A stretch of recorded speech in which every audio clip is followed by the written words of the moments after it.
Horário, esperamos mais um pouco. Vamos começar, né, no horário. Muito bem. Então, boa noite. Nós estamos aqui numa alegria muito grande, em homenagem ao Dia do Trabalho, um evento da Diretoria de Saúde Mental e Felicidade. Nós vamos falar hoje sobre a felicidade no trabalho. É uma alegria muito grande estar aqui com vocês. Para quem não me conhece, eu sou Cirlei Carvalho, sou psicanalista, founder da Mercado Gestão de Carreira e também hoje ocupo a Diretoria de Saúde Mental e Bem-Estar da APSA Nacional. Minha atuação é toda voltada para a área de saúde mental e riscos psicossociais. Durante todo esse ano que estamos aí na APSA, junto com vários colegas que estão aqui presentes, gostaria de destacar a presença aí das diretoras Denise Garcia, que é a diretora de saúde mental e bem-estar do Rio de Janeiro, a Marísia Lorenzo, que é nossa presidente lá de Goiás, e a Helenita Betlin, que além de ser presidente do Paraná, ocupa a cadeira de diretora de saúde mental e bem-estar. Boa noite para vocês.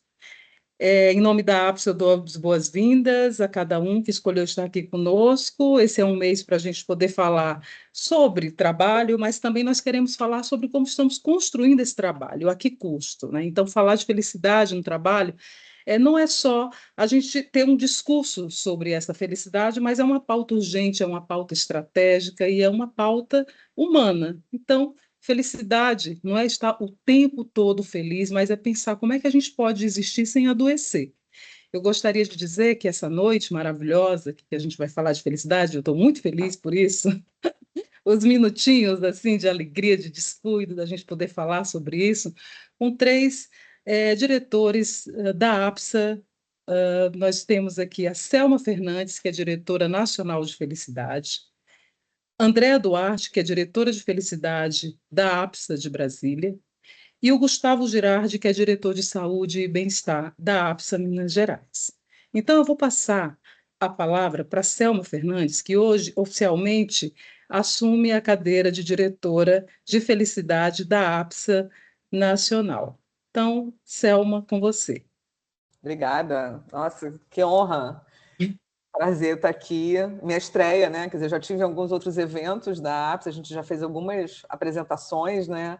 Discutindo toda essa questão, mas agora, como diretora nacional oficializada, é a primeira. É um grande desafio. Eu venho da área de RH, eu fui executiva de RH por muitos e muitos anos, né?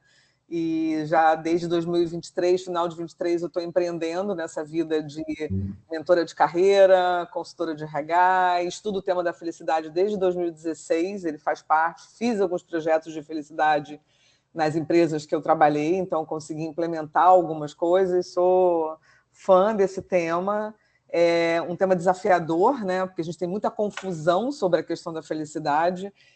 Então, a gente vai começar aí grandes projetos, né, em parceria, inclusive porque, como a gente falou, né, Cirlei, são duas diretorias que têm que andar de mão dada. Né? Algumas coisas vão caminhar, cada um caminhar com alguns outros projetos, mas a grande maioria dos projetos, a base é o bem-estar, né? E o bem-estar é composto por tudo isso que a gente vai falar aqui hoje. Então, uma honra fazer parte desse time maço da APSA, muito feliz com isso, e vamos embora encarar os nossos desafios, né? E não É são isso. poucos, nem poucos e nem Não. fáceis, mas são ótimos, né? Porque estão em boas mãos. Então, E você sabe seja uma muito coisa, bem-vindo. só para complementar uma coisa, quando eu conversei com o Alberto, né, depois que a gente conversou de eu chegar, né, de assumir, ele falou uma coisa para mim fundamental, e eu sempre tive isso na minha carreira. Ele falou: acima de tudo, a gente precisa se divertir. Né? Então, Sobre isso. independente de qualquer desafio, a gente tem que saber se divertir. Né? É Então, acho isso que aí. e eu tenho esse lema, assim, sabe? De rir de mim mesma. Então, assim, nossa, tá dando uma merda aqui, mas eu tô rindo de mim mesma, porque senão fica pesado e a gente não aguenta, né? Então, acho que essa coisa da jornada da APSA, com essa pegada, é muito convidativa, né? A gente vai ter muitos desafios, mas a gente vai se divertir juntos, né? É isso, é isso. A ideia é que a gente possa ter esse espírito, né, de diversão, de saber levar as coisas com leveza. Eu acredito também nessa pegada do Alberto, quando ele veio também fazer o convite, eu acho que ele disse isso para todo mundo, porque quando ele fez o convite, eu falei: Alberto, eu não vou assumir né, já 25 anos de voluntariado, eu falei, eu não quero mais, né? Ele falou, Cirlei, mas nem se divertir, porque aqui é um lugar para diversão. Eu digo, então você é para se é para diversão, eu tô dentro, né? Muito bem, mas a gente tem se divertido muito, trocado muitas figurinhas, Denise, Helenita, André, Gustavo, né, Selma, a gente aí tem conversado muito e tem sido muito bacana. Quero muito também agradecer aí a presença da Alessandra, que fica sempre nos bastidores, no marketing, ela, o Rodrigo, dando todo o apoio de vários eventos, né, Alessandra? Nem sei como vocês dão conta. Então, te parabenizar aí o dia do trabalho e dizer que você é Obrigada. uma pessoa que merece todas as honras aqui desse dia.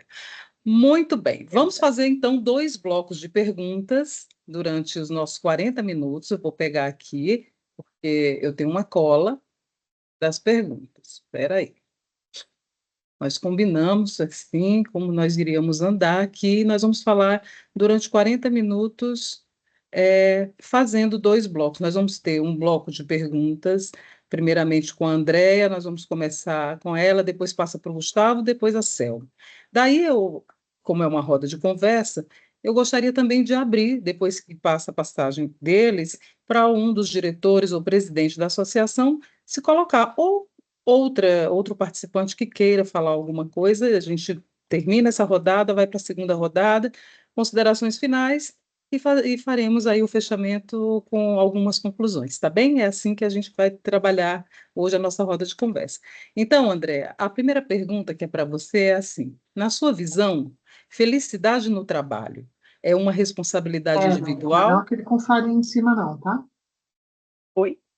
Vou Acho que voltar à pergunta. tem o microfone ligado. Lilian, é, na sua visão, felicidade no trabalho é uma responsabilidade individual ou organizacional? Onde é que está o limite, André? Então, gente, boa noite, que prazer estar aqui, né? Distrito Federal na área, né? Brasília. E eu estou muito contente da gente ter podido, né, conseguir essa agenda. Na verdade, eu falo que felicidade é um conjunto, né? Essa pergunta, ela diz respeito não só ao indivíduo, né? É o coletivo. Então, nós temos responsabilidades ali conjuntas, ou seja, tanto a organização, a empresa, quanto eu, enquanto colaborador. Porque são 2 olhares diferentes, distintos, né? Imagine você que você está numa área onde você sempre, né, teve como objetivo, como meta, como propósito alcançar realmente a possibilidade de ingressar naquela companhia, naquela empresa, naquela instituição, e você tem seus valores, né, internos. Você acredita que, de fato, você vai se comunicar, vai haver ali uma interação. E do outro lado, tem uma organização que, ao trazê-la, né, ou seja, a fazer você realmente decidir por estar ali, ela também está, óbvio, oferecendo um cenário que seja confiável, que seja seguro, que as pessoas entendam que, de fato, elas estão ali porque existe, né, ou seja, um entendimento do que eu estou buscando. E, assim, falando um pouco da organização, e aí trazendo um pouco para a realidade que eu vivi, muitas vezes as pessoas acham o seguinte: ah, não, a empresa, na verdade, ela contratou você e ponto, agora é sua vez de agir. Eu digo o seguinte: tem que deixar muito claro quando você contrata uma pessoa, quando você traz uma pessoa para a sua casa, para a sua efetiva, né, residência profissional, o que é que ela vai fazer, quais são as atividades que ela vai desenvolver, quais são realmente, eu diria assim, os desafios que ela tem pela frente. Porque aí é um jogo muito aberto, sincero, e a gente fala, né, exatamente na área de DHO, na hora que você faz o recrutamento, é para você deixar isso claro, para que a pessoa, ao entrar, ao ingressar, ela entenda o papel, que ela saiba quais são realmente as diretrizes, qual é a cultura da empresa, entende? Quais são realmente, né, as expectativas em relação à chegada dela. E por outro lado, você quando ingressa, você quando está, você chega muito estimulado. É um objetivo concretizado. Porém, tem um outro detalhe. E às vezes as pessoas falam assim, mas por que a gente tem que pensar, Andréia, que quando a pessoa já está estabelecida, quando ela já está dentro da companhia, da empresa, que seja, tem sempre aquele viés do impacto inicial e depois da acomodação. Porque também tem isso, né? Você chega vibrando, você chega aqui, ó, num patamar altíssimo essa vibração, mas se lá dentro tiver um colega, tiver uma pessoa que já não encara, já não entende assim essa vibração toda, isso vai desmotivar quem está chegando.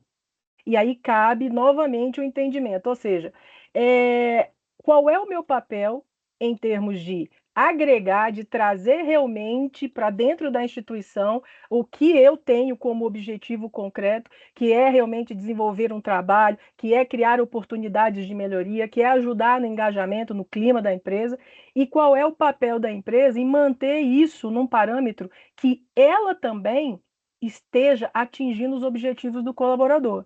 Porque, assim, muitas vezes as pessoas elas falam assim, não, mas eu me doei, eu já ouvi essa frase, né? Eu me doei, eu me dediquei. Gente, a empresa não é filantrópica. A empresa, ela é um negócio.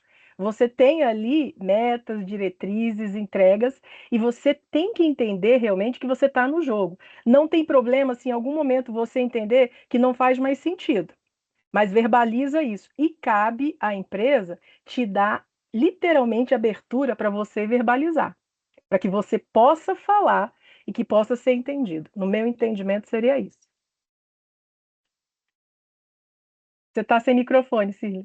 Você quase deu uma aula aqui das premissas da NR01, né? Já pode preencher o QGR a partir daqui. É um Mas é muito trabalho conjunto. interessante, né, a forma como você traz essa responsabilidade, tanto da empresa quanto do empregado, né? Esse equilíbrio ele é muito importante, embora, né, hoje a gente vem falando muito da questão do adoecimento mental, das pressões internas, e aí eu quero fazer uma pergunta para o Gustavo, é sobre isso exatamente, sobre essa alta pressão.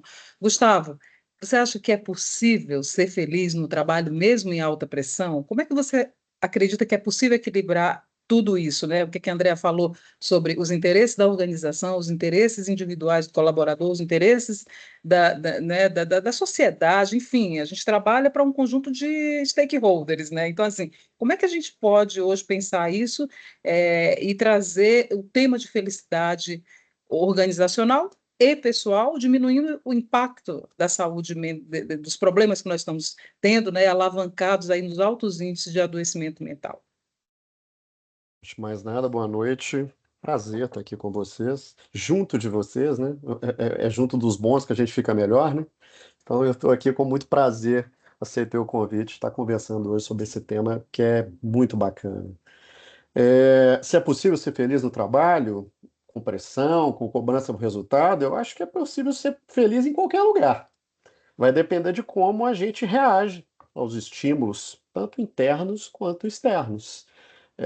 Felicidade, tem tanto conceito de felicidade, né? Mas eu entendo que felicidade ela é uma experiência que tem fatores subjetivos e tem fatores multidimensionais.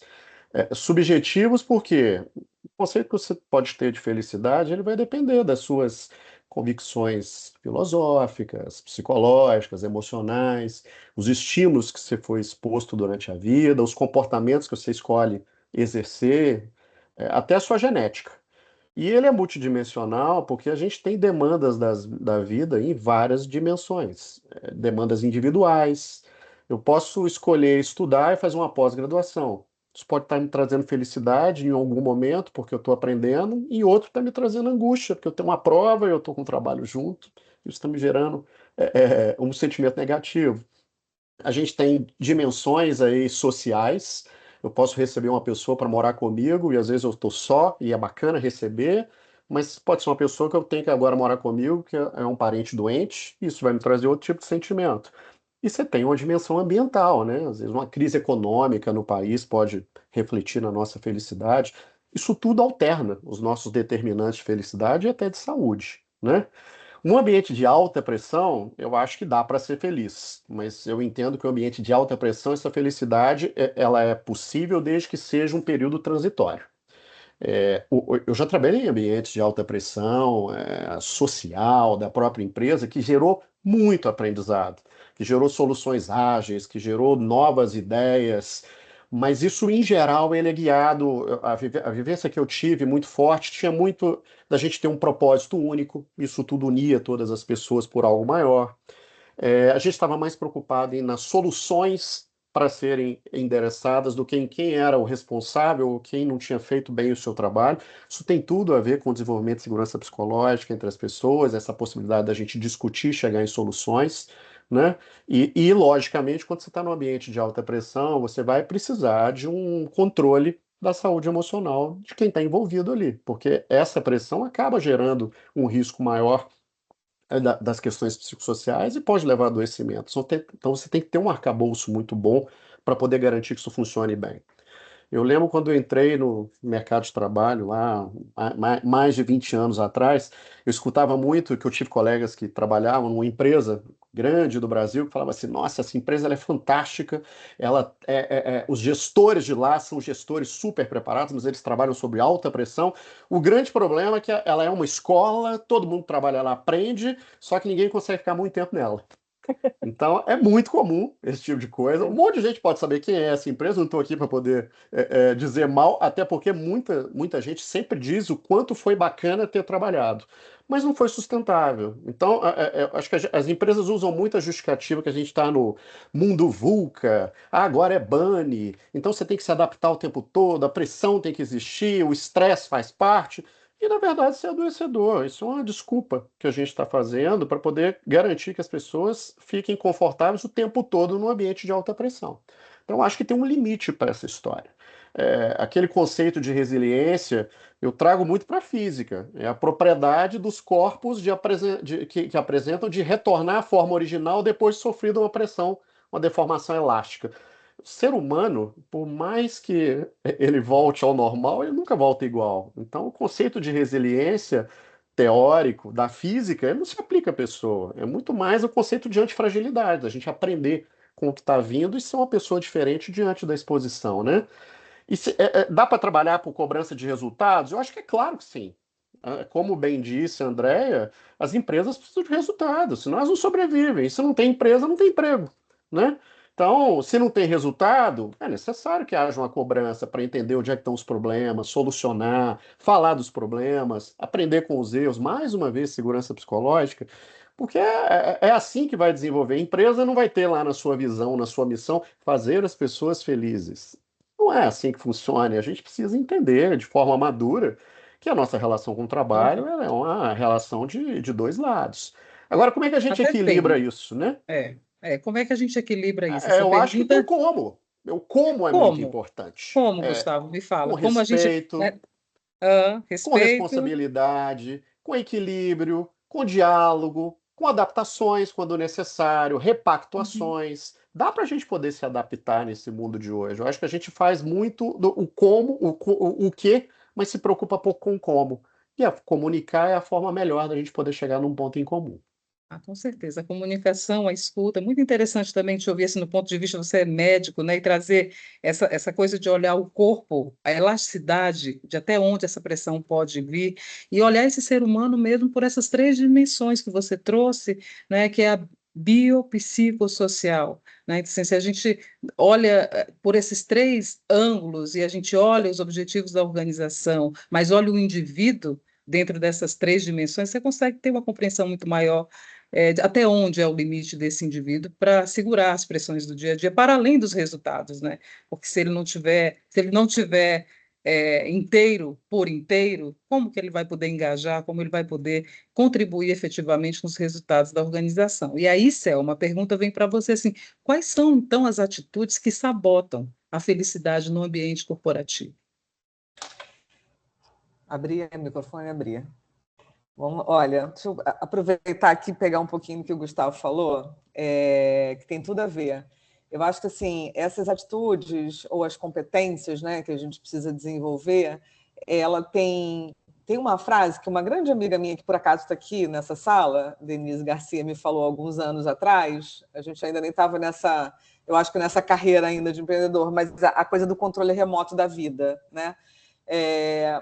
Tem uma coisa assim que se você parte, a pressão ela vai existir, eu vou chegar nas atitudes, mas eu queria contextualizar a pressão ela vai existir sempre, em qualquer momento, quer seja porque a empresa está passando por uma redução de custo, ou porque tem uma guerra acontecendo, ou porque tem 300 milhões de fatores externos que levam a pressão para o mundo corporativo. O que faz a diferença é o que esses líderes, a forma com que esses líderes lidam com esses fatores externos, né? Porque aí ele pode tornar essa pressão insuportável e doentia, né? E se eles conseguem... Então, assim, para mim, a questão da atitude vem muito do líder, primeiro, sabe, Sirley? A liderança ela tem um papel muito fundamental nessa promoção do bem-estar, porque ela pode transformar um mesmo ambiente que já está caótico em mais controlado ou em mais caótico, né? Dependendo do jeito que ela lidera. E a gente, né, o profissional, ele pode estar também entrando num túnel e não está vendo a luz no fundo do túnel, ou ele pode estar com as lanternas acesas e vendo. E aí está o controle remoto da vida, uma coisa que eu aprendi para a vida e tento fazer isso para tudo, né? Para você estar no engarrafamento, não deixar aquilo te afetar, para você estar ouvindo uma pessoa que está mais agressiva e não entrar na mesma sintonia dela. Então, as atitudes, para mim, elas vêm assim, da liderança como base.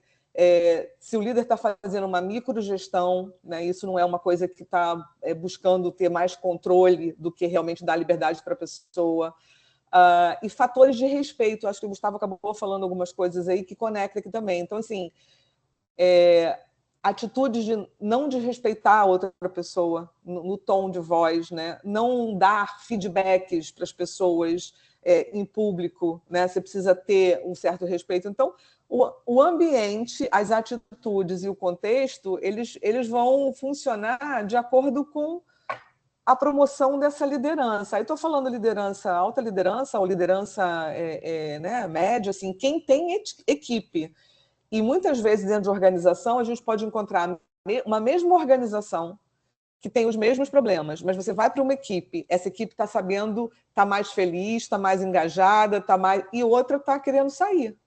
E aí você fala, ué, não é a mesma organização? Eu vivi muito isso nas organizações, gente. Eu vi a diferença efetiva do que o líder pode causar no ambiente de trabalho, e aí sim, o líder por pesquisas, né, da Gallup, a gente vê que o líder é o maior preditivo de felicidade ou infelicidade no trabalho, porque ele pode transformar a mesma situação em uma situação mais controlada, né, ou um inferno, né, colocando assim bem claramente, né? Então, acho que as atitudes elas estão ligadas muito à liderança e a você se autoconhecer com seu controle remoto, para que você não deixe o externo te tirar, né, do seu controle total. Então, acho que é um pouco da minha experiência como executiva e como saindo do mundo executivo e olhando o mundo executivo agora sobre outra lente, né? Que a gente olha e vê, nossa...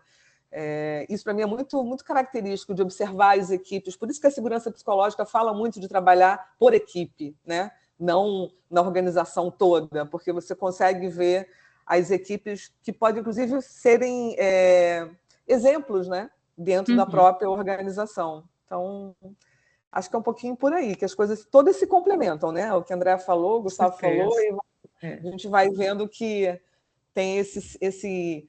Tá tudo ligado, né? Está tudo ligado. E o que vocês estão trazendo aí numa postura, né? Assim, a Andrea falando muito do papel do líder, do liderado, como responsáveis, né? E corresponsáveis por esse propósito. O Gustavo trouxe também essa coisa da visão integral do indivíduo, né? Essa coisa até que ponto ele vai ser elástico para aguentar a pressão. E você, Selma, e também falou do antifrágil, e a Selma trazendo essa questão do respeito, mas também assim, da atitude, né? Do contexto. E eu lembrei aqui do protocolo que a Denise Garcia faz uma abordagem muito interessante na metodologia dela, do líder antifrágil, é isso, né, Denise? Você fala sobre a liderança, sobre essa coisa do indivíduo, do antifrágil, do profissional antifrágil. E eu queria, assim, que dentro desse contexto, dessas falas que nós ouvimos agora, né, que tem muito a ver, parece até que eles fizeram o curso contigo, né, estão falando muito bem aqui sobre esse protocolo. Eu queria que você trouxesse um pouquinho sobre esse contexto da felicidade e do indivíduo, da organização e do líder, como digamos assim, um teasing sobre o que você coloca aí na tua metodologia. Obrigada aí pela oportunidade de contribuir, né? Pegando o gancho aqui da Selma, só que ela comentou, eu tenho o hábito de sempre trazer esse exemplo porque aconteceu comigo, né? Então, eu, em determinado momento da minha vida, há 15 anos atrás, eu percebi que eu dava o controle remoto das minhas emoções para os outros apertarem os botões, né? E aí, no momento que você toma consciência disso, você resgata esse controle remoto e você realmente não permite mais que ninguém gerencie as suas emoções, né? E eu acho que a felicidade começa aí, no momento que você tem consciência de que você é o proprietário do seu controle remoto, das suas emoções, né? Então, a felicidade ela é muito relativa, porque depende muito, né, do que aqui você está tendo referência. Qual é a tua referência para dizer se você é mais feliz ou menos feliz, né? Então, acho que isso depende muito do momento que a gente está vivendo. E o Gustavo falou uma coisa muito assertiva ali, né, entre milhões de outras coisas que ele disse, mas a antifragilidade, ela é a base da gente poder continuar seguindo nesse mundo que é de mudança o tempo todo, né? Então, eu conduzo uma mentoria coletiva, né, chamada Imersão Profissional Antifrágil, porque eu falo exatamente aí, a gente começa primeiro, antes de mais nada, aprender a se autorregular. Porque no momento que você não vai dar mais o controle remoto para os outros apertarem os botões, você precisa dar o primeiro passo que começa com você, é a autorregulação, né?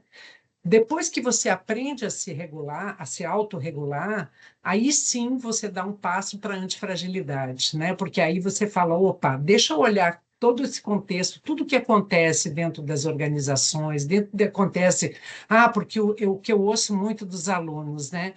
Porque a minha empresa é tóxica, porque meus colegas são tóxicos, porque meu chefe é tóxico.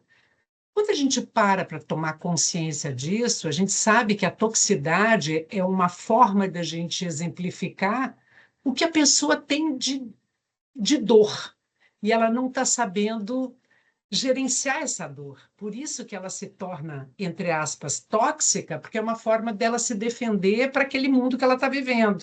E aí, na visão do outro, óbvio, né, porque aquilo atinge as pessoas que estão em volta e ela acaba se tornando tóxica. Então, a gente está falando de felicidade no trabalho e o que mais a gente ouve no dia a dia é essa toxicidade, né, entre aspas, mas a gente só enxerga o que está por cima da água, né, no iceberg. Eu gosto muito de usar essa metáfora do iceberg, né, que você só enxerga o que está na superfície da água, que são os comportamentos, que são as atitudes, o tom de voz, os KPIs, né, as entregas que as pessoas fazem.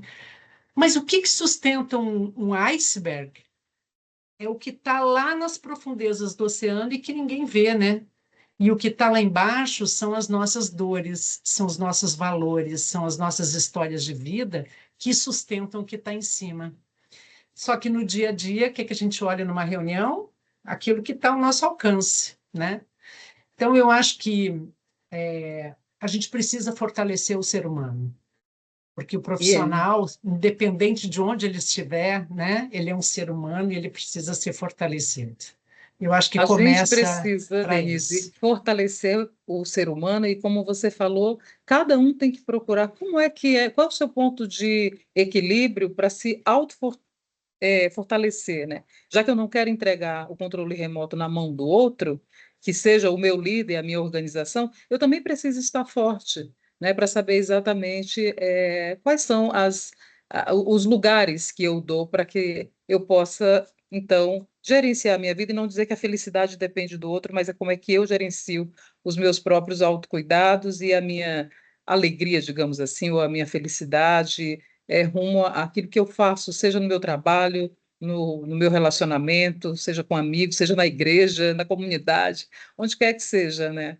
E aí, Andréa, a Uhum. pergunta volta agora aqui para ti, que é assim, levando em consideração essas colocações aí da Denise sobre não entregar o controle remoto na mão das pessoas, no momento em que o indivíduo está na organização, quais os erros que você acha que os líderes cometem ao tentar promover uma felicidade que não vem dele, mas que vem do outro? Não é Do ele que conjunto da promove a ópera, né? felicidade. É É. o conjunto, né? Aham. Então, assim, gente, uma percepção que eu tenho, tá? Isso, na verdade, é fato. Alguns líderes ainda erram no sentido de, felicidade é entretenimento, né? Então, eu vou trazer cada vez mais entretenimento, eu vou literalmente entregar, vamos pensar essa fórmula quando eu entrego os brindes, onde eu faço os eventos, onde eu coloco as pessoas sempre em euforia e alegria. Porém, a gente tem que ter um cuidado, porque isso também, a gente tem que pensar o seguinte: esse líder, ele se conhece o suficiente para entender se ele está nesse grau de euforia e alegria como um todo? Muitas vezes ele está camuflando uma dor ainda maior de quem ele lidera.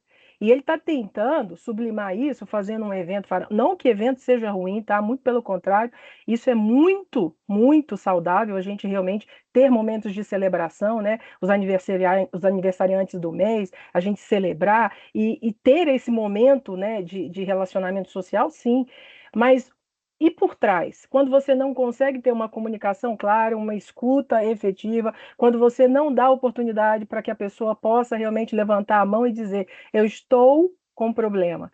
E a liderança, ela também tem que entender que ela é vulnerável.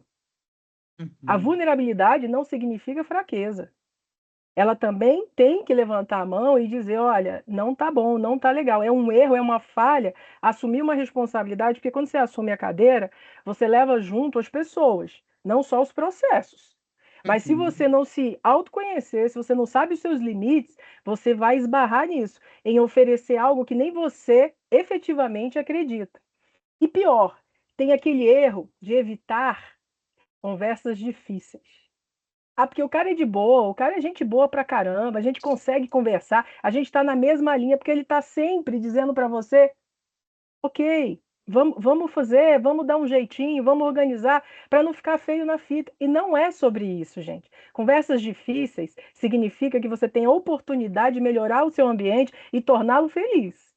Significa que você tem uma escuta para, de fato, não mais, né? Vamos continuar naquele erro, naquela falha, ter uma recorrência.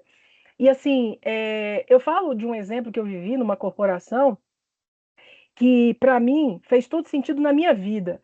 Em 2020, pandemia, né, lamentavelmente eu fiquei viúva, meu marido faleceu, e eu estava numa grande companhia, 18 lojas, né, sob a minha responsabilidade, pessoas efetivamente que eu deveria, isso é varejo alimentar, que você tem que cuidar para que elas possam ir para as suas casas sem levar o vírus, porque o varejo alimentar não parou, você não podia fechar as portas, você tinha que manter as pessoas no front.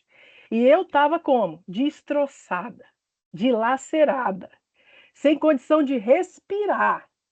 Como é que eu vou estimular o meu time a ir para o front num momento tão difícil como o de não saber se vai voltar ou não com o vírus e eu já tendo a certeza que o amor da minha vida não iria mais voltar?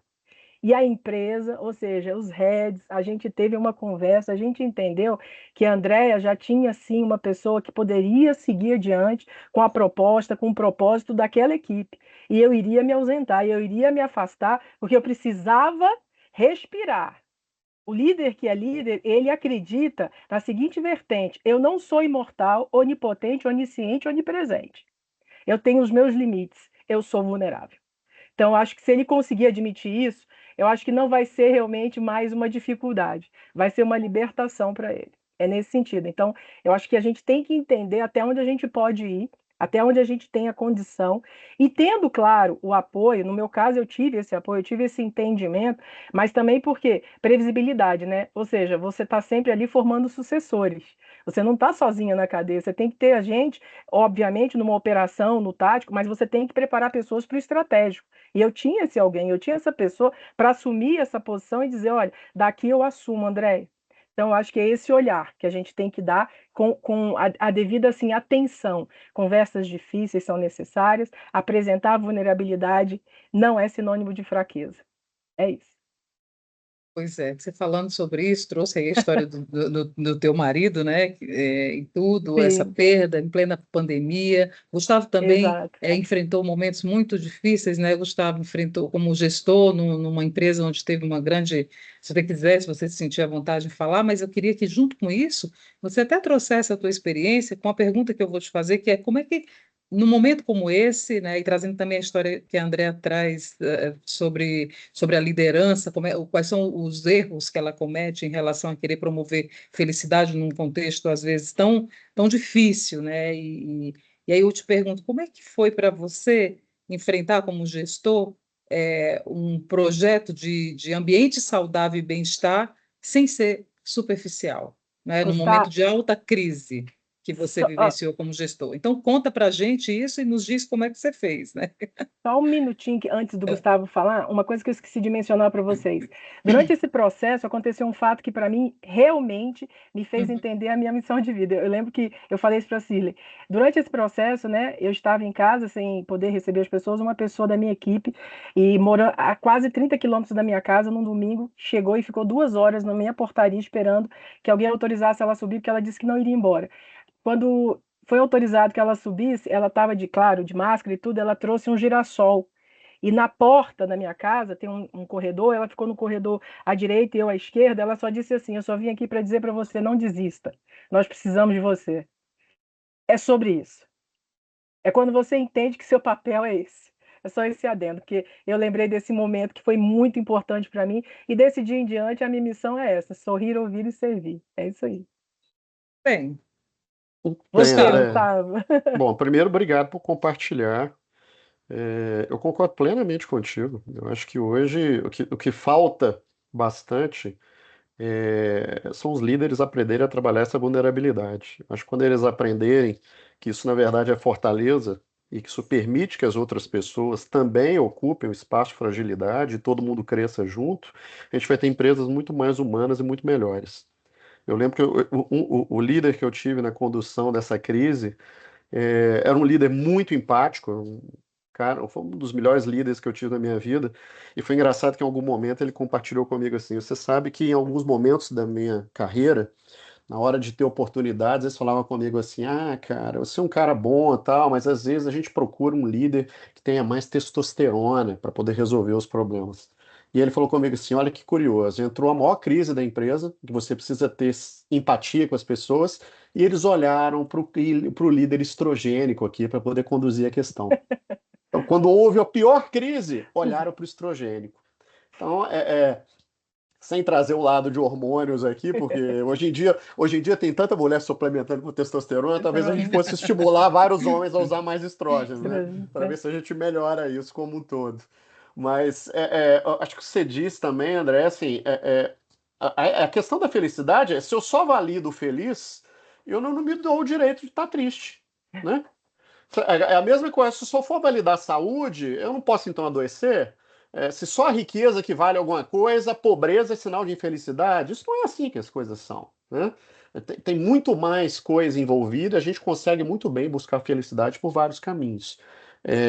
Cirlei trouxe em relação à minha experiência, eu lidei com a maior crise do Brasil, o maior acidente de trabalho do país. Eu trabalhava na Vale e eu conduzia as questões logo pós-crise, e aí me convidaram a partir dessa emergência inicial para poder ser o líder de saúde e segurança de toda a condução da reparação de Brumadinho. Então, eu lidei com famílias, eu lidei com o poder público, eu lidei com empregados, eu costumo muito dizer isso. Eu acho que naquele momento não existiu nenhum empregado do país exposto a mais situações de pressão em relação à saúde mental do que quem trabalhava na Vale. Você era visto como o causador, e você era a face da empresa, e não tenho como me desvencilhar disso. Realmente, naquele momento, eu representava a empresa em reuniões, mas até o movimento de construção dessa empatia com o outro foi um aprendizado, acho que para todos os lados. Primeiro, para poder entender que você estava ali cumprindo um papel que você queria sim fazer da melhor forma, tentar corrigir da melhor forma o que era corrigível. Por outro lado, era sempre um aprendizado, porque a gente tende muito a usar o conceito de empatia da forma inadequada, né? A gente acha que a melhor solução para o outro é aquela do nosso viés. E muitas vezes a Não é. solução que eu entrego não é a solução boa para mim, é a solução boa para o Sim. outro. Ninguém mais sabe do outro do que ele mesmo. Então a gente precisa trabalhar muito a escuta, para desenvolver uma escuta empática que a gente consiga fazer realmente a partir daí uma escuta generativa, que a gente construa algo em conjunto e faça algo melhor, né? Mas a gente fugiu do script aqui, né, Ciro? Mas é Pois é, fugimos um ótima a pouco do conversa. script, mas é que a É. Andrea trouxe isso, né? E a gente também, a gente olha para o ambiente de trabalho e às vezes acontece isso, né? Assim, como é que eu torno um ambiente saudável, por exemplo, numa crise como essa? Por exemplo, como é que eu torno um ambiente saudável? Eu sou chefe sou líder de uma equipe e perco o marido, por exemplo, em plena pandemia, ou as pessoas que a gente viu muito isso na pandemia, né? Sim. Pessoas perdendo muitos parceiros, muitos amigos e família. Eu e Denise fizemos um trabalho no Sebrae que foi exatamente na volta dos funcionários para os postos de trabalho. Como era triste, as pessoas, né, vinham completamente, tinham perdido cabelo, tinham perdido, enfim, a mãe, tinha perdido pai, esposo, e voltar ao trabalho. Como é que você promove esse equilíbrio da felicidade, do bem-estar no trabalho, quando esse retorno é tão difícil, né? E muitas vezes as pessoas estão ali, nós vimos também histórias assim muito difíceis. Como é que você promove uma felicidade para alguém que não tem lugar de escuta e ela está deixando a mãe que está com Alzheimer? A gente ouviu relatos como esse.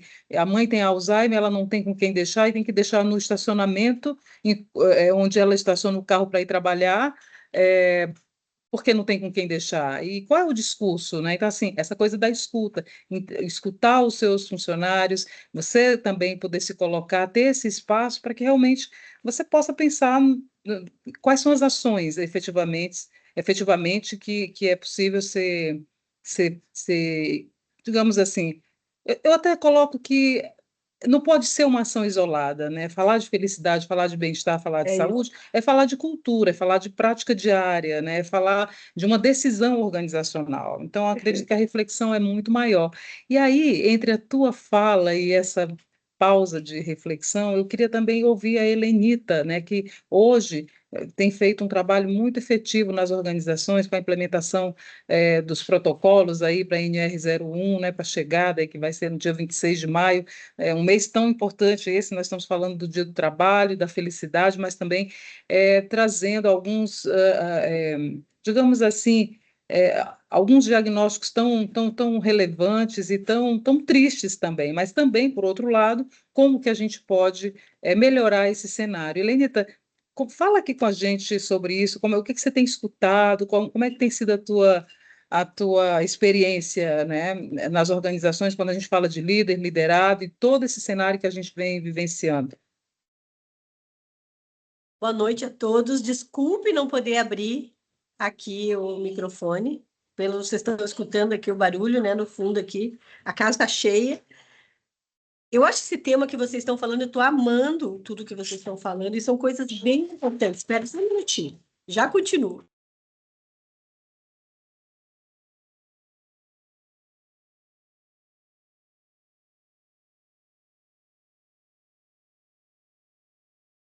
Helenita está respirando isso, né? Dia e noite. Mas eu acho que é isso, né? Talvez não seja possível a gente falar assim só da felicidade no trabalho. Como é que a gente pode ser feliz no trabalho? Mas que tipo de trabalho nós estamos construindo e que tipo de trabalho nós estamos sustentando, né? Acho que Desculpe, muito Silvia. por esse caminho. Pode Voltei. continuar, Helenita. Uma das coisas bem importantes que eu acredito na questão do trabalho é quando o trabalho traz propósito. E esse propósito, ele precisa estar ligado nas questões dentro daquilo que eu vivencio e aquilo que eu tenho visto, ligado aos nossos valores pessoais. E quando você une os valores pessoais com o seu propósito, dificilmente você reclama de uma meta excessiva ou você fica sem vontade de trabalhar. O seu comprometimento é ruim. Porque você faz as atividades, os projetos, você a tua liderança, a tua função, com muito mais amor do que se você não tivesse, se você não tiver este olhar. Hoje, trabalhando dentro das organizações, implantando a NR1, né? O que eu tenho visto? Cada vez mais as pessoas perdendo o foco de quem eu sou, para onde eu quero ir e o que a empresa pode me proporcionar. Então, quando você fala de felicidade, eu entendo que as pessoas precisam ser conhecidas dentro das organizações para fazer esse alinhamento entre o que eu posso proporcionar para aquelas pessoas, quais são os objetivos e os propósitos dessas pessoas, para que elas se sintam felizes. Eu vejo a felicidade quando vocês falam, escutei a fala da Andréia, amei o que você falou, vejo a tua dificuldade, Gustavo, né? Quando você conta de tudo que aconteceu dentro de Brumadinho, mas tudo isso está ligado ao quê? Aos nossos valores. Como que a empresa vai tratar, como que as coisas vão ser atendidas. Se eu estou passando por um processo dolorido dentro da empresa, alguém tem este olhar para mim dentro da empresa, isso eu entendo como felicidade, porque felicidade é um conceito muito amplo, né? O que é feliz e quando eu me sinto feliz? Eu acho que ser feliz é quando eu sou reconhecido, quando as pessoas se importam comigo e entendem que eu faço parte de um Muito contexto, bem. né? Selma, qual seria um passo, assim, pelo menos o primeiro passo estratégico a partir de tudo que foi falado aqui, para construir uma felicidade possível, uma cultura de felicidade possível nas organizações? Então, parece que a gente combinou tudo palavra a palavra, né? Eu acredito que a primeira coisa, vocês estavam falando aqui várias coisas, eu estava pensando, uma outra coisa que eu venho tentando estudar e hoje atendendo vários executivos nessa minha vida de mentora de carreira, eu tenho percebido falar um pouco sobre excesso. A gente precisa tirar o excesso. A gente está com muito excesso. Excesso de informação, excesso de moda, né? Então, assim, e se a empresa traça um caminho na sua estratégia, da sua cultura, né? Eu estou começando um projeto de cultura agora numa outra empresa, estou vendo isso, assim, tem que primeiro parar de seguir modas. Então, não adianta eu comprar o curso maravilhoso da Denise, ou um curso maravilhoso de mindfulness, ou eu implementar terapia paga, ou não sei o quê, se eu não vou na causa raiz. Isso tudo vira penduricalho, só para dizer que estou fazendo, né? E, de fato, a gente não vai ali na questão. Então, acho que as empresas elas precisam, primeiro, parar de fazer só porque precisa atender NR, só porque precisa não sei o quê, porque não é verdade, né? Não é verdadeira, não vai na causa raiz. E aí eu acho que tem uma coisa também da escuta qualificada. Vocês falaram muito em escuta. Eu acredito na escuta qualificada e também não aquela escuta de vamos fazer pesquisa de clima, vamos fazer pesquisa pulso, vamos fazer... Não. A escuta que a gente aprende lá no curso de segurança psicológica, né? A pessoa ter realmente condição, né, de ouvir o seu time. E uma outra coisa que eu acho muito importante é a gente investir muito na liderança que está no front. Porque muitas vezes a gente desenvolve a liderança, né, da diretoria, do grupo executivo. Esse grupo é super importante. Mas eu li uma frase outro dia que eu achei tão interessante, que era assim, ó, CEOs, né, board, CEOs, eles definem intenção. Quem faz a ação é quem está no front. Então, se a gente não treina essa galera que está no front, vai ficar essa dicotomia, né? O board acha que está caminhando de um jeito, o CEO acha que está caminhando, e de fato não está caminhando desse jeito. Então, esse olhar para a liderança, né, para a preparação, é muito, muito importante. E uma outra coisa que eu acho que é muito importante, a gente tem que definir é o que a gente vai não tolerar nessa empresa. O que de verdade eu não vou tolerar. Né? Porque senão não gera a credibilidade necessária para as pessoas se engajarem no projeto da organização. Né? Fica fake, né? Eu vou tolerar o líder que desrespeita ou eu não vou tolerar esse líder que desrespeita? Eu vou tolerar... Né? E não é só a questão da compliance, né? Porque hoje é né? outro desafio, né? É a questão da compliance, mas é de fato que eu vou... O famoso walk the talk, né? O que eu vou falar e o que eu vou fazer. E muitas vezes eu falo, mas não. Ou aquela história, né? Faço o que eu faço. Como é que é? Faço o que eu falo, mas não faço o que eu faço, né?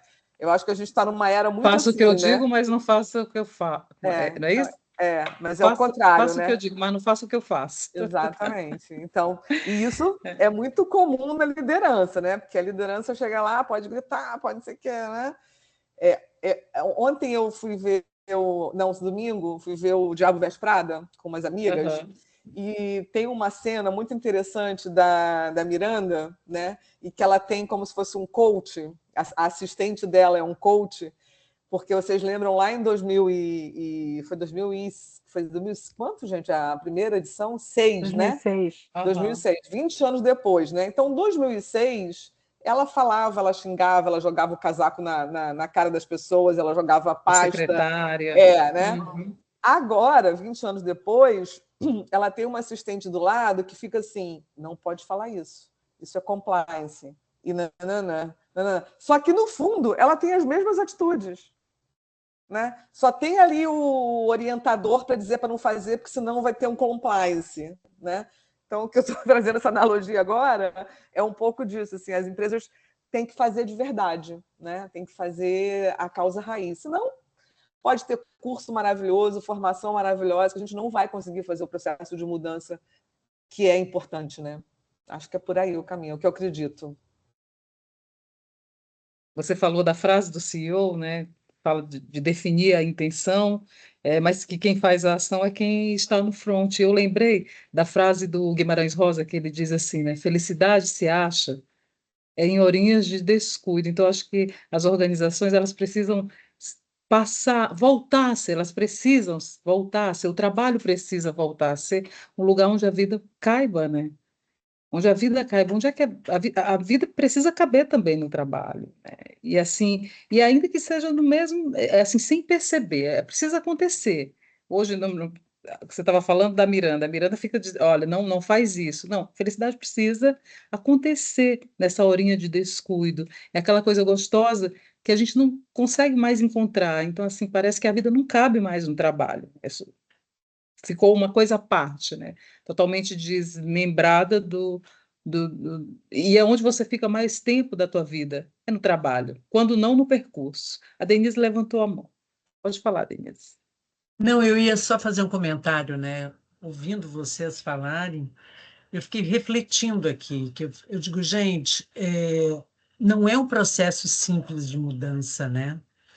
Eu acho que isso ainda vai levar muito tempo, pegando aqui o exemplo que a Selma deu, que levou 20 anos para Miranda, do filme, ter uma atitude diferente, porque ela tem uma assessora ali que fica corrigindo para ela não cometer um assédio moral explícito, né?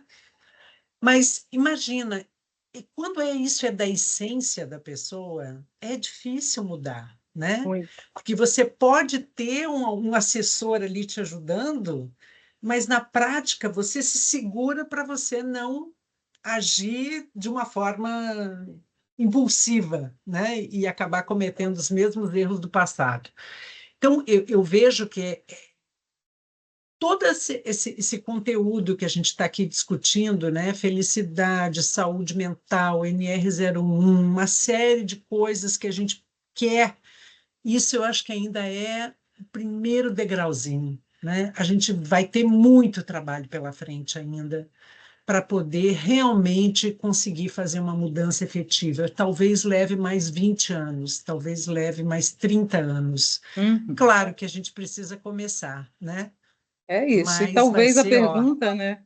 E talvez a pergunta, Denise, realmente não seja se é possível ser feliz no trabalho, mas é que tipo de trabalho nós estamos sustentando e para quem. Então, eu quero fechar esse painel aqui, 40 minutos, 50 minutos de conversa tão gostoso, né? Então, essa coisa quase que poética, né? A gente falar de felicidade, mas ao mesmo tempo trazendo todas as questões que embaraçam a vida no trabalho. Eu gostaria de ouvir, começando aí pela André, depois o Gustavo e fechando com a Selma, que tipo de trabalho nós estamos sustentando e para quem? E se vocês tiverem uma frase, não é, para fechar esse momento, o que é felicidade no trabalho? Por favor, tragam. para que a gente possa refletir, né? Acho que esse é um painel para a gente trazer frases e falas que depois a gente possa voltar aqui e refletir sobre o que é a felicidade no trabalho, que trabalho que nós estamos fazendo, para quem, né? Que tipo de trabalho nós estamos sustentando, e esse tempo todo que a gente vai levar, né, Denise, que você falou, que não sejam 20 anos como a Miranda, voltar ainda como assistente, porque ela ainda não aprendeu nada. Gente, assim, para mim hoje, eu tenho o meu Ikigai, né? Ele ainda falou de propósito, né? Eu trouxe isso para minha vida. Qual é a minha razão de viver, né? Porque eu ressurgi, é igual o Fênix, que você tá ali achando que, uou, não tem mais gás. De repente você voa, você ressurgiu. Mas eu ressurgi porque eu acredito em duas coisas. Acreditar que tudo tem solução não é otimismo, é fé. E acreditar que você possa, de alguma forma, agregar, ajudar alguém, me faz entender que eu tenho esse SOS, sorrir, ouvir e servir. Então, hoje, eu contribuo efetivamente fazendo com que as pessoas entendam que elas merecem sim a felicidade e que não é utopia, mas são os seus valores, né? O que você carrega com você que te faz acordar todo dia. O que te faz acordar todo dia, tomar seu banho, se vestir, colocar o seu crachá e ir para sua empresa? Você acredita em algo, você acredita que é possível fazer algo diferente ali, naquele universo onde você está. Eu acho que se a pessoa tiver esse olhar e ela acreditar que é possível, porque eu lembro, né, de uma frase em uma das empresas que eu atuei, que a pessoa falava: eu tenho orgulho em pertencer. Orgulho de pertencer é aquele que nasce, não é uma frase que o seu gestor colocou para você, não. Eu tenho orgulho de estar aqui, de representar. Então, assim, para mim, só faz sentido se eu puder, de alguma forma, agregar e ajudar. Eu acho que é nessa linha que eu trabalho hoje. E o meu prazer hoje é, de fato, contar histórias, que eu não digo para as pessoas que eu sou palestrante, né? Eu sou uma contadora de histórias, porque já se passaram 36 anos de mundo corporativo e tem muita história para contar. É isso. Ou se tem. E aqui, antes do Gustavo, obrigada, Andréa. Então, passar aqui a palavra para o Gustavo, mas eu queria trazer aqui duas falas do participante, do Nelson, que diz: a causa raiz é variável em cada organização. É. E o Gustavo Geraldo, ele diz: suas ações falam tão alto que eu não escuto o que você diz. Ele traz aí a frase do Ralph Waldo. Obrigado pelas contribuições de vocês, por estar aqui conosco refletindo sobre esse tema tão importante. Gustavo. Vamos lá. Que trabalho que nós estamos sustentando? Eu acho que cada um está sustentando de uma forma. Por exemplo, mudei a minha vida ano passado porque começou a não bater o meu propósito com o que estava acontecendo na minha rotina de trabalho. Então eu resolvi mudar.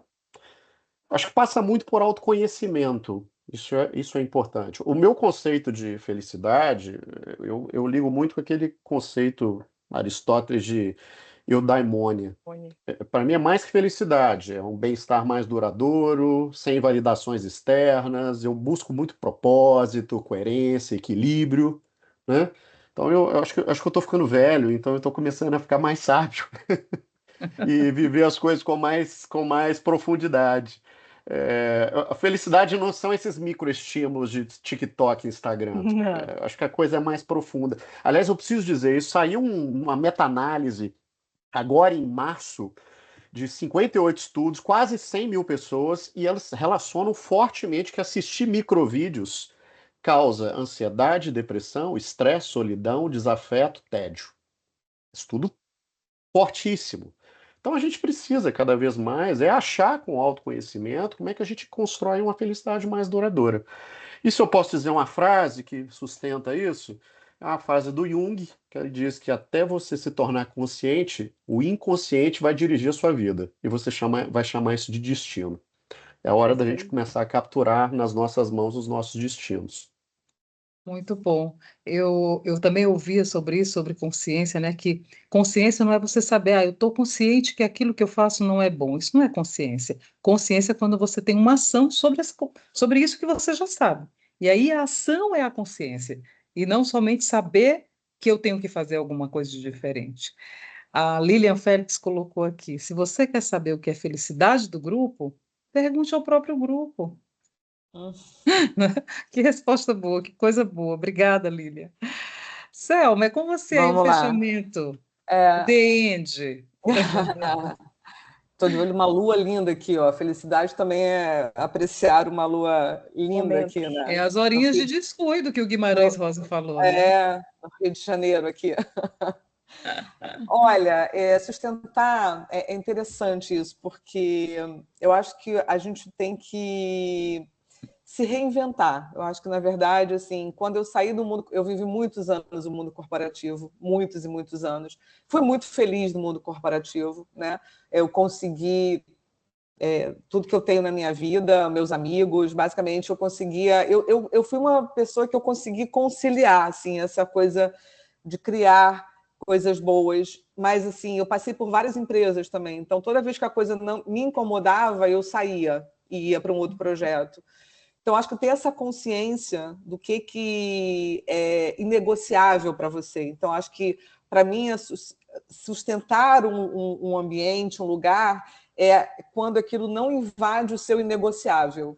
Então, quando começa a invadir o seu inegociável, aí realmente não dá mais para você ficar. Não é para ser poético isso aqui, porque a gente sabe que se a gente pegar estudos aqui, né, estamos falando de um grupo extremamente privilegiado que toca nesses temas, né? A gente tem um grupo muito maior no Brasil e no mundo que nem sempre tem a oportunidade de pensar nos seus inegociáveis. Então, mas eu acho que eles têm outras formas também, né? Pelo que a gente observa.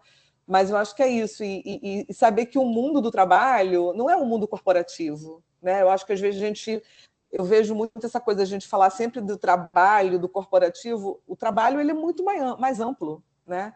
A gente tem milhões de oportunidades, e às vezes a gente fica muito preso àquilo que a gente viveu, né? E não consegue enxergar novas oportunidades. Então, acho que é isso, assim, é olhar para novas oportunidades, é sustentar a sua saúde física e, consequentemente, mental, né? Para poder fazer as suas escolhas. Às vezes é dar um passo para trás, para dar dois para frente. Então, toda essa flexibilidade, o profissional antifrágil, enfim, tudo que a gente está falando aqui, para viver a vida, né, gente? Porque a vida ela é um fio, né? Ela é um fio e a gente às vezes racionaliza demais, né? E fica ansioso demais. E a gente tem que aproveitar. Como diz a psicologia positiva, né? Numa das coisas do via lá, né? De caráter, as forças de caráter, né? Tem a apreciação da beleza, tem diversas outras coisas.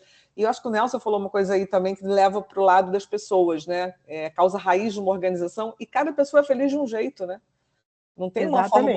Não tem uma fórmula única. O que me faz feliz não necessariamente faz o outro feliz. Não é padrão. Então, não é padrão, né? Não é uma formulazinha matemática. E a frase aqui, que você me pegou aqui de surpresa, mas eu tentei lembrar aqui, mas eu vou falar, não sei o sobrenome dela, tentei escrever aqui, mas é assim, um pouco assim, olha, as pessoas elas vão esquecer aquilo que você disse e elas vão esquecer aquilo que você fez, mas elas não esquecem aquilo que você fez elas sentirem. Então, quando a gente toca em alguém, faz alguém sentir alguma coisa, aí a gente se torna inesquecível para essa pessoa, né? Muito bom. Eu sempre vou na poesia. Você falou que não é poesia, para mim é poético, e eu acabei trazendo. Eu pensei, estava pensando em livro e não sei o quê, mas eu trouxe aquela música, já que a gente está falando de trabalho, do Tom Jobim, que ele fala assim, né, que a felicidade do pobre, esperando que isso não seja o que a gente possa ter, essa felicidade, é que é a grande ilusão do carnaval, que a gente trabalha o ano inteiro por um momento de sonho, fazer a fantasia de rei ou de pirata ou de jardineira para tudo acabar na quarta-feira. Ele depois traz um trecho que ele diz: a felicidade é como a gota de orvalho numa pétala de flor. Brilha tranquila, depois de novo oscila e cai como uma lágrima de amor. Então, que essa seja a felicidade possível que a gente possa ter no trabalho, nas amizades, com quem quer que a gente queira ser feliz e que essa felicidade dependa desse controle remoto que está na nossa mão, né? Então, gente, em nome da APSA, Associação Brasileira dos Profissionais de Recursos Humanos, eu agradeço a presença de vocês, Andréa Duarte, Selma Fernandes, Gustavo Gerardi, Denise Garcia, Helenita, Lilian Félix e Alessandra Chamen. É isso? Ou Chamen, Alessandra? Na verdade, Alessandra Bellido, agora. O Chama era o de casada, mas eu divorciei e tirei. Ah, então tudo bem. Então é Alessandra Carina, ou é Carina Alessandra? Alessandra Carina Bellido. Alessandra Carina. Gente, muito obrigada. Obrigada a vocês que estiveram aí conosco na audiência e vamos continuar a nossa busca por essa felicidade possível, porque ela é possível sim. Grande abraço para vocês. Um beijo, Boa gente. noite. Boa Tchau, noite. tchau. É um prazer. Tchau, Tchau. tchau. Prazer é Tchau, enorme. Igualmente. tchau. Tchau, tchau.